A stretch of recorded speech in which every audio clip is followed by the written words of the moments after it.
The real test of a productivity system is not how it looks on the Monday you build it. A beautiful setup can still leave you stranded after interruption. The test is what happens when you return on Thursday. Maybe work exploded. Maybe you were sick, traveling, caring for someone, or ran out of capacity. Now the planner contains old intentions, missed dates, and decisions you no longer remember making. Opening it feels less like help and more like entering a courtroom. We are going to turn that return into a small procedure. Separate storage from planning. Remove stale noise. Choose one outcome and create a physical next action. No total rebuild and no promise that one workflow fits every brain. Imagine Maya.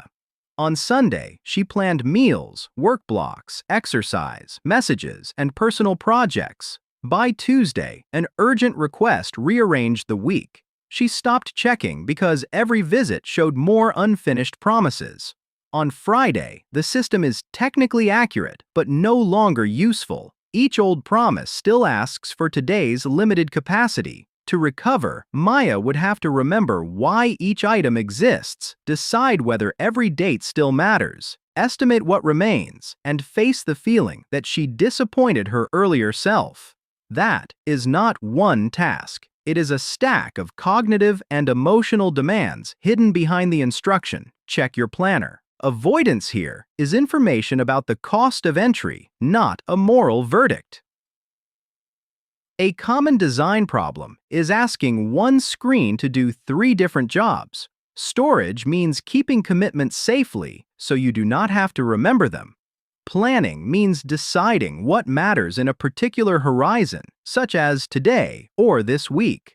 Starting means showing the next visible action with as little interpretation as possible. When the storage layer appears every time you try to start, 40 possibilities demand comparison. When a plan preserves every stale decision, yesterday keeps voting in today's meeting, and when a next action says work on report, you still have to decide what movement counts. The system may contain everything and still provide no usable doorway into the present moment. Here is the evidence boundary. Authoritative descriptions of adult ADHD include difficulties with organization, time management, sustained attention, and completing lengthy tasks. Large evidence reviews also show that ADHD can affect functioning across real areas of life. That supports taking these difficulties seriously and designing external structure without shame. It does not prove that ADHD caused Maya to abandon this planner. It does not establish a special neurological law that novelty always disappears on a fixed schedule, and it does not turn the restart sequence in this video into treatment. Structured skills can help some adults, but this is a practical design experiment. If your difficulties are severe or persistent, professional assessment and established care matter more than optimizing a template. There are important objections. Sometimes a system stops working because the tool is genuinely wrong for the context. A paper planner cannot send a reminder. A phone can be too distracting. A shared team system may be mandatory, even if you dislike it. Sometimes the workload is impossible, the task is unclear, sleep is poor, medication needs discussion with a clinician, or anxiety makes the consequences feel dangerous. A restart path cannot solve those conditions. It can only reduce the cost of finding your place again. Also, some people enjoy a full review and find it clarifying. Keep it if it helps. The goal is not to make every system tiny. The goal is to stop requiring your highest capacity self just to re-enter it. Now build the return door. First, declare that you are restarting, not catching up. Those are different projects. Catching up asks you to repair every missed intention. Restarting asks what deserves a place from this moment forward. Set a small boundary, perhaps 2 minutes or 1 pass through the visible list. During that boundary, do not redesign categories, choose colors, or migrate tools. Mark obviously expired items as stale or archive them. If an item is ambiguous, move it to a later review bucket instead of solving it now. This first pass is sanitation, not strategy. You are reducing the number of old decisions demanding an answer before the system can help you today.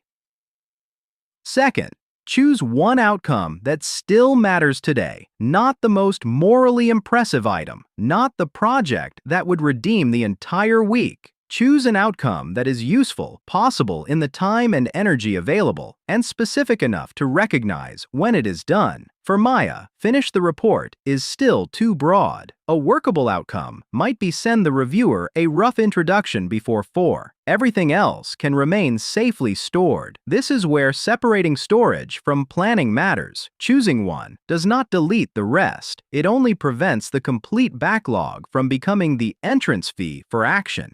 If nothing is realistically finishable, the outcome may be renegotiate one deadline or ask one clarifying question. Third, translate that outcome into the smallest physical action you can see yourself doing. Send rough introduction still contains several decisions. Open the report and write 3 ugly sentences is visible. Put the laundry away is broad. Hang 5 shirts is visible. Deal with taxes is a threat cloud. Download last month's bank statement is visible. The action should describe movement, not virtue. Then begin it before returning to system maintenance. This matters because organizing can become a comfortable substitute for contacting the uncertain task. You are allowed to stop after the small action. Often you may continue, but continuation is a bonus, not a hidden requirement. A restart door stays trustworthy when it does not secretly expand behind you.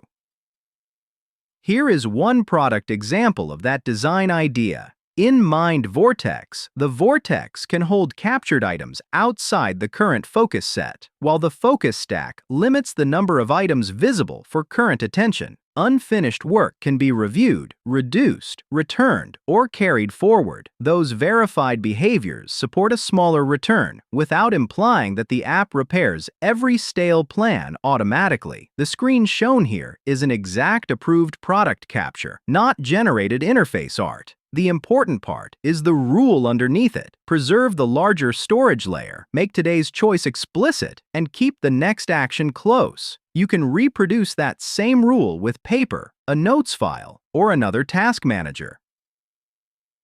Before you leave, write your restart instruction while the idea is clear.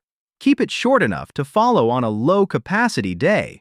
For example, open the system, archive what is obviously stale, choose one outcome, write one physical action, begin it. Put that instruction where you normally encounter the abandoned plan, then judge the system by a new standard, not whether you used it every day, not whether every task stayed perfectly categorized. Ask whether it helped you recover after reality interrupted you. If the return still feels too expensive, shrink the procedure again or change the tool. Consistency can be useful, but recoverability is what keeps one broken streak from becoming a permanent exit. Your system does not need an apology. It needs a door.